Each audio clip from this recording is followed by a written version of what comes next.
वहाँ 13 महीनों से ये लोग तनख्वाहों से महरूम है, तनख्वाहों के बगैर है। कल को गवर्नमेंट, एक सवाल आया है, गवर्नमेंट बोल रहे हैं कि इनको भी रेगुलर किया जाएगा। जब आप 13 महीनों की तनख्वाहें अभी इनको नहीं दे पा रहे हो 1000, 2000, 3000, 5000 तक, कल को इनको रेगुलर करके आप कहाँ से तनख्वाह ले आ रहे हो?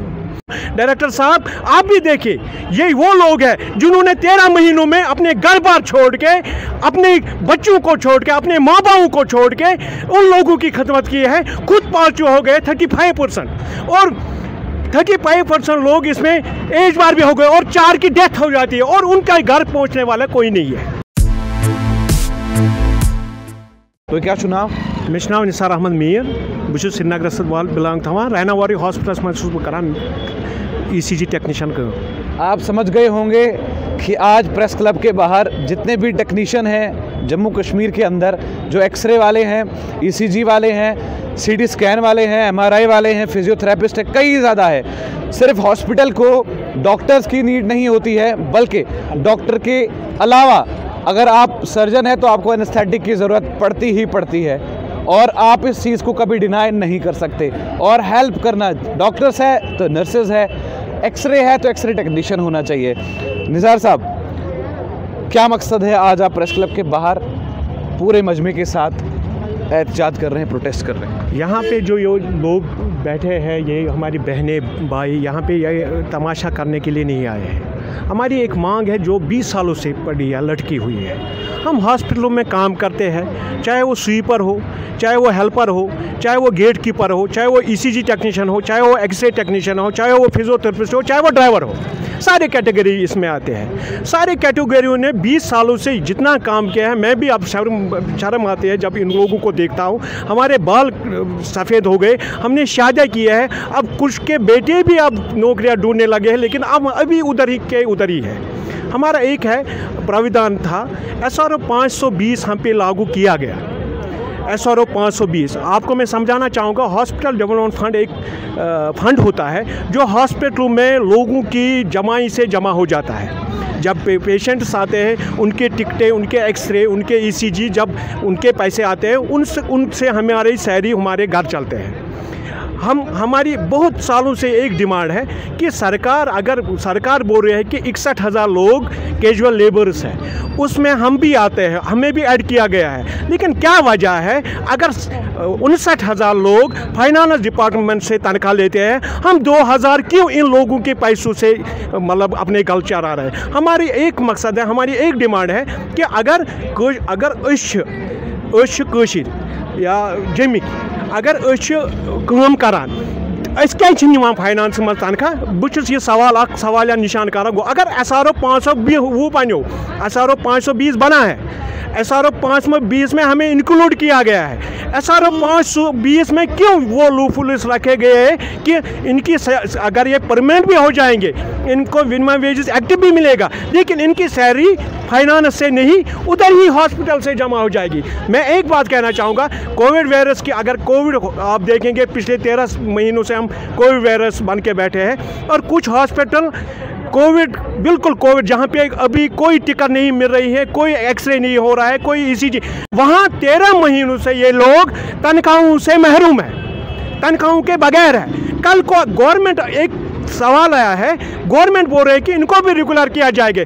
जब आप 13 महीनों की तनख्वाहें अभी इनको नहीं दे पा रहे हो 1000, 2000, 3000, 5000 तक, कल को इनको रेगुलर करके आप कहाँ से तनख्वाह ले आ रहे हो?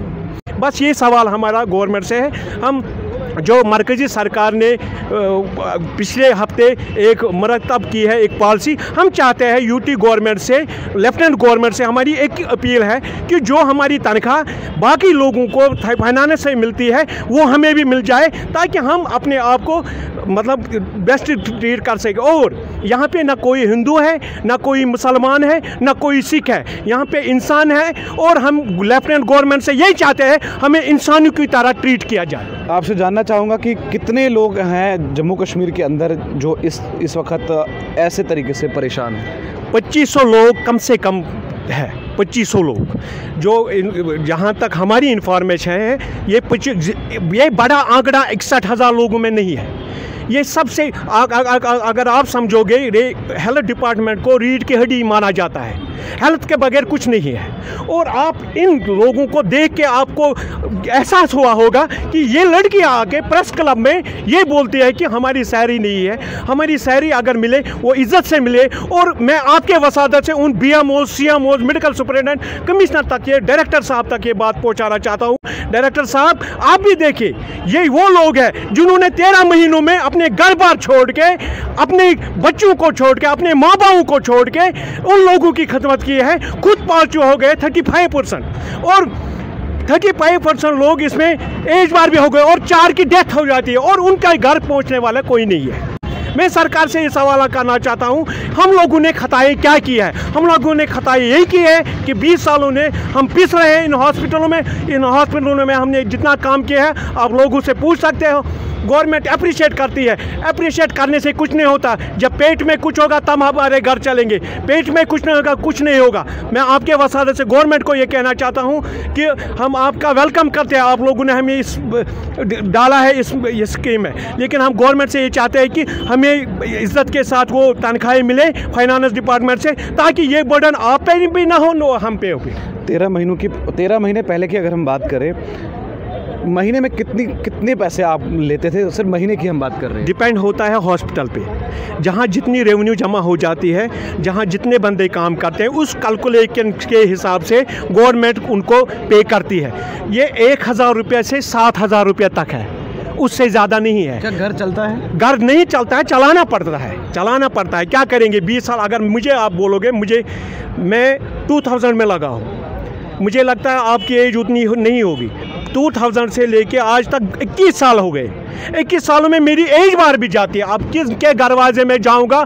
हाँ, अगर कैजुअल लेबर को लाया जाता है, सीजन को लगाया जाता है, सीजन आप करो, उसको निकालो। 20 सालों आपने हमें जेलों में रखा है, हॉस्पिटलों में काम करो गधों की तरह। जब हम अब हक मांगने पे आते हैं, कोई पूछने वाला नहीं है, कोई सुनाने वाला नहीं है। तो मेरी यही रिक्वेस्ट है, रोना आता है यार, खुद आंसू आते हैं जब हम ये देखते हैं कि हम किस मोड़ पे खड़े हैं। कल हमारे बच्चे पूछेंगे हमसे कि आप हो क्या, आप उस हॉस्पिटल में कितना तनख्वाह लेते हो? हमारे बच्चे भी हैं, हमारे बच्चे भी चाहते हैं कि हमें अच्छी तालीम मिले। कोई तालीम नहीं, कोई गवर्नमेंट उसकी तरफ गौर नहीं कर रहा है। मैं आपकी वसादत से गवर्नमेंट से आप लास्ट वार्निंग ये करता हूँ, वार्निंग नहीं करता हूँ, एक रिक्वेस्ट करता हूँ, आप ये दर्द समझे।